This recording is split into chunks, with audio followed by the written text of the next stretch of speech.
So we're going to look at cumulative frequency graphs here. Class was asked to perform a timed task and the results were recorded. So what we've got here is the time in seconds for that task to be completed and the number of people that got it in between that time. So we've got 0 to 2 seconds, we've got 2 to 4 seconds, so the gaps of 2 seconds each.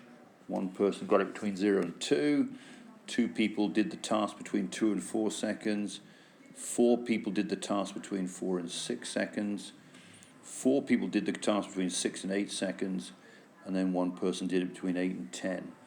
So we're going to do an extra column here, and that's called the cumulative frequency.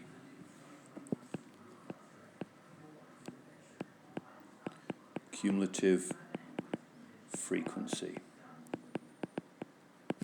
So one person did from 0 to 2. We'll do it in a different color, 1.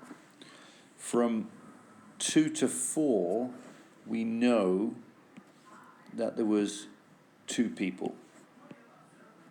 But what we could do here is we add the 1 and the 2 together, and we get 3 people altogether from 0 to 4. And that's what the cumulative frequency does. It takes it all the way down to 0.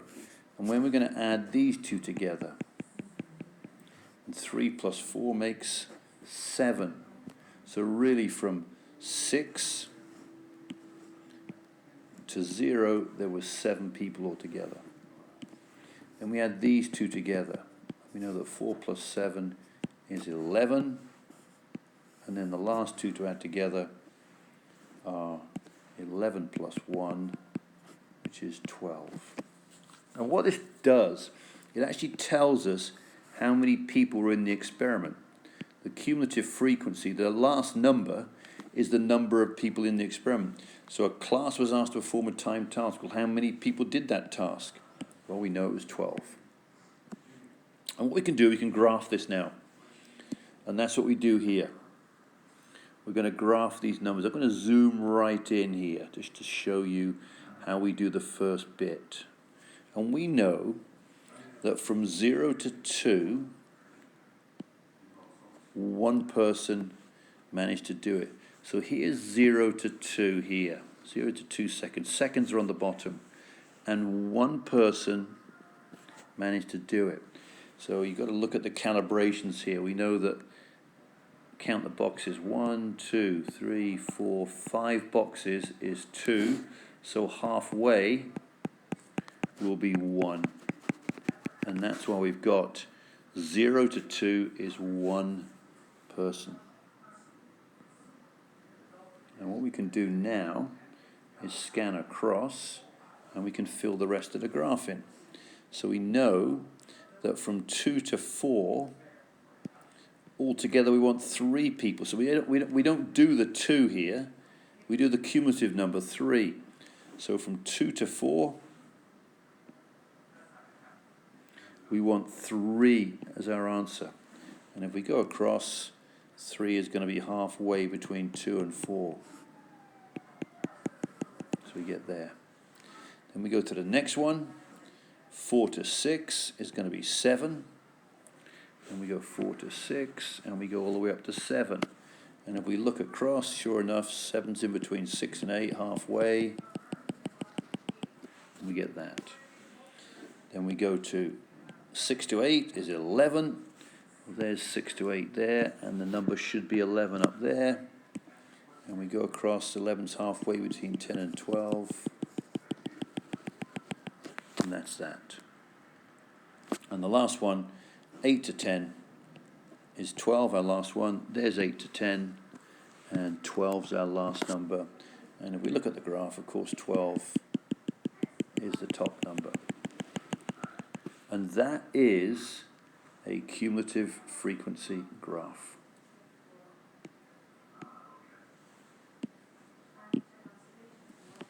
Just order these things around a bit. Just move them around. There you go. Just put that over there somewhere. Perfect. Yeah. Make it look good. And there's the question there. So now, what can we do with this? Quite interesting. Well, we can first of all find out the median. So the median's the middle person. So how many people were involved in this experiment? Well, 12, right? So we know there's 12 people involved, and we know that 12 plus 1 equals 13. 13 divided by 2 is 6.5. That's the way we'd normally do it. For a cumulative frequency graph, we don't really need to do that, because if 12 is our total number, then 6 will be the halfway number, and we go across to 6 and find out where it cuts the graph, and we then come down. I'm assuming it's about there, and how many seconds is that? Well, I'm going to have to move the graph up, I think, to find that out. And it looks like between 5 and 6, 5.2, there's 5. There are 5 dots between each one here, so each one must be worth 0.2, 0.2, 0.4, 0.6. So the median looks like it's 5.6 seconds.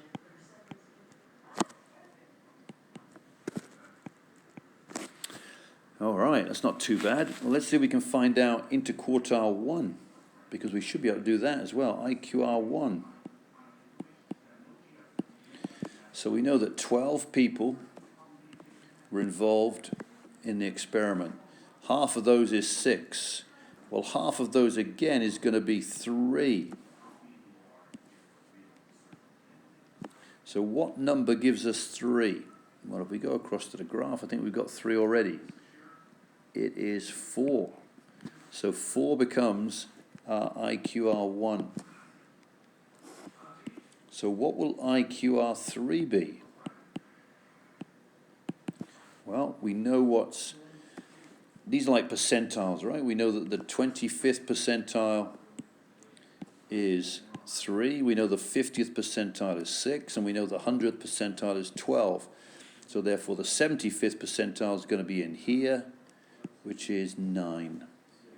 It's all about fractions and percentages. So we go to 9, we go across to the graph at 9,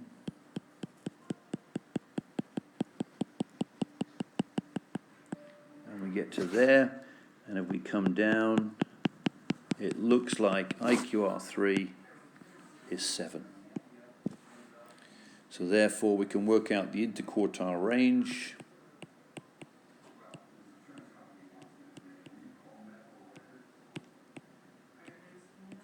Will equal 7 minus 4, which equals 3. The interquartile range tells us where is the middle 50%. Between which two numbers is the middle 50% of the data. We know it's between the 7 seconds and 4 seconds. So as a cumulative frequency curve, the weekly wages of 80 employees are shown on the cumulative frequency curve. Find the median wage and find the interquartile range. So down the bottom here, we've got the wages.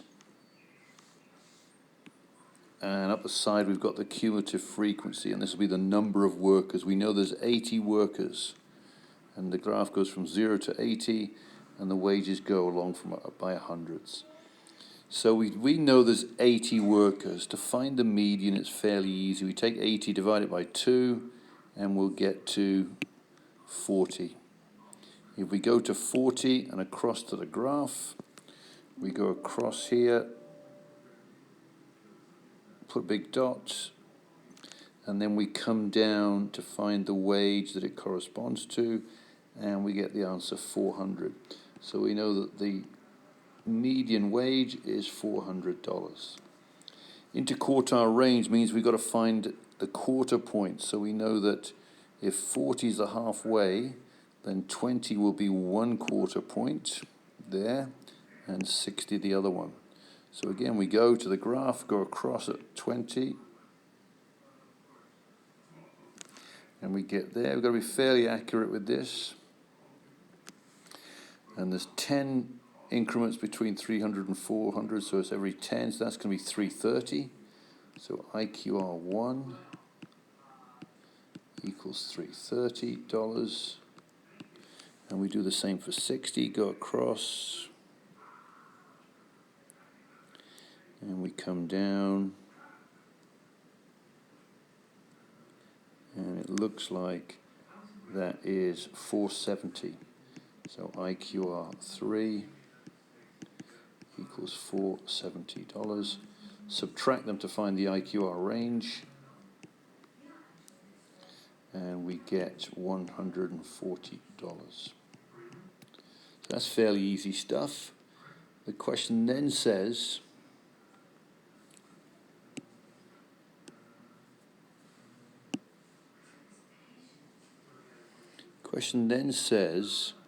the box and whisker plot below displays the weekly wages. Find the values of A, B, and C. So now you're trying to basically put on the graph what is the data, some of the data you just found, right? So let's put it up here, so put it where I can probably see it. Let me just bring it to the front, really. Easiest thing to do, bring it to the front. Arrange, bring it to front, there it is, okay. So here's the graph, here's the point here. So we know that A is the interquartile range 1. So therefore A would be equal to $330, or just $330, I guess. B refers to the median, that's going to be 400.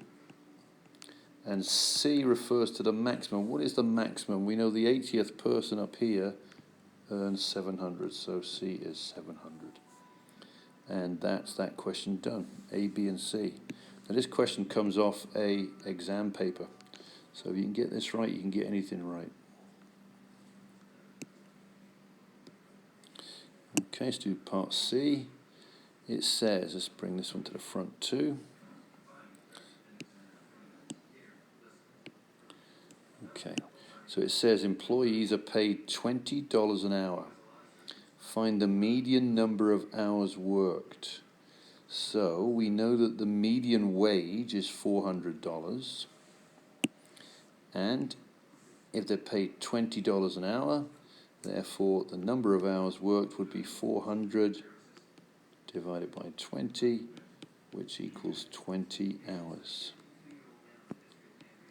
And as I said, this is an exam question, so it's fairly easy stuff, but it's just a matter of getting everything organized.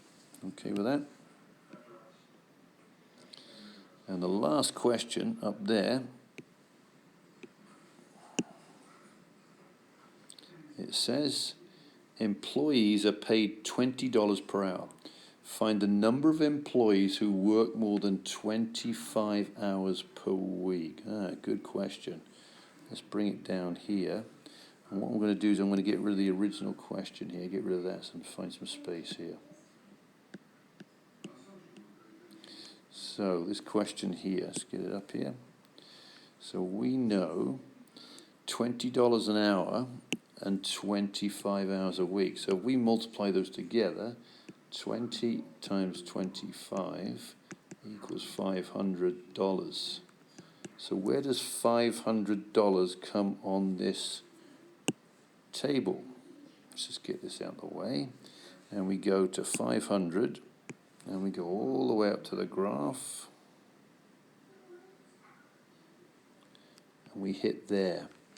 Then we go across. And what is that number there? Well, it's halfway between 60 and 70. It's 65. And the question said, find the number of employees who work more than 25 hours per week. So we know that 65 employees out of the 80 earn below 500. And between 65 and 80 are the ones that earn more than 500. So therefore, 80 minus 65 is 15 employees earn $500 or more per week, and therefore 25 hours of work per week.